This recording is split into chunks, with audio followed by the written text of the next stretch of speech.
የደሞዝ መክፈያ ፔሮል እንዴት በቀላሉ ማዘጋጀት እንደሚቻል ነው የምናየው። እዚህ ጋር የተዘጋጀ ዳታ አለ። ይህንን ዳታ የምትፈልጉ ከሆነ ቴሌግራማችን ላይ አታች አድርገነዋል። @skill ቢሾፍቱ በሚለው በመግባት ማግኘት ትችላላችሁ። በቀጥታ ወደ ፔሮል አዘገጃጀት እንሂድ። እዚህ ጋር ግሮስ ሳለሪ አለ። ግሮስ ሳለሪ ማለት የእነዚህ ድምር ነው ማለት ነው። እዚህ ጋር የተሰጠን ለምሳሌ እዚህ ጋር ቤዚክ ሳለሪ አለ። እዚህ ጋር ትራንስፖርት አላዋንስ አለ። እዚህ ጋር ደግሞ የስልክ አላዋንስ አለ። እነዚህን መደመር ነው ማለት ነው። ሌሎችም ገቢዎች ካሏችሁ እዛው ፔሮላችን ላይ ምን እናደርጋለን? በመደመር ግሮስ ሳለሪ ማግኘት እንችላለን ማለት ነው። ስለዚህ ይህንን ሴሌክት እናርግና እዚህ ጋር ሆም ጋር ወደ መጨረሻ አካባቢ ሰም ይላል። ሰም የሚለውን ስንነካ እንደዚህ ይደምርልናል ማለት ነው።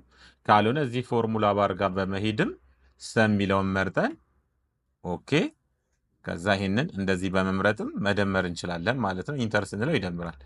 ከፈለጋችሁ ደግሞ ከኪቦርድ ኢዝ ኢኳል ቱ በመንካት በቅድሚያ ዋና ደሞዙን ሲደመር የትራንስፖርት አለዋንሱን ሲደመር የቴሌፎን አለዋንሱን ነክተን ኢንተር ነው የምንለው። በዚህ መንገድም መደመር እንችላለን ማለት ነው።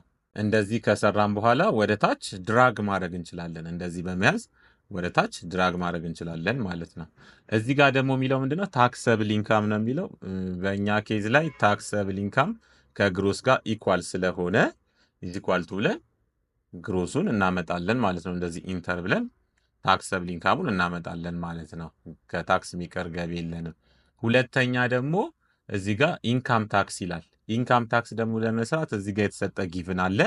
በሱ በተሰጠው ጊቭን መሰረት ነው የምንሰራው ማለት ነው። በቅድሚያ ምን እናደርጋለን? ክሊክ ካደረግን በኋላ በዚህ በስሙ ልክ ክሊክ ካደረግን በኋላ እዚህ ፎርሙላ ባር ጋር እንሄዳለን። ከዛ በመቀጠል እዚህ ጋር ኢፍ የሚለውን ነው የምንመርጠው ማለት ነው። ኢፍ የሚለውን ከመረጥን በኋላ ኦኬ እንላለን። ከዛ በመቀጠል ምንድነው የምናደርገው? እዚህ ጋር የተሰጠንን ነው የምናስገባው ማለት ነው። ሙሉ የፔሮል አሰራሩን ዩቲዩባችን ላይ ለቀነዋል። ስኪል ቢሾፍቱ የሚል ወይ ደግሞ ባዮ ላይ ታገኙታላችሁ። ሊንኩን በሱ በመግባት ማየት ትችላላችሁ። ሰላም ሁኑ። ቻው።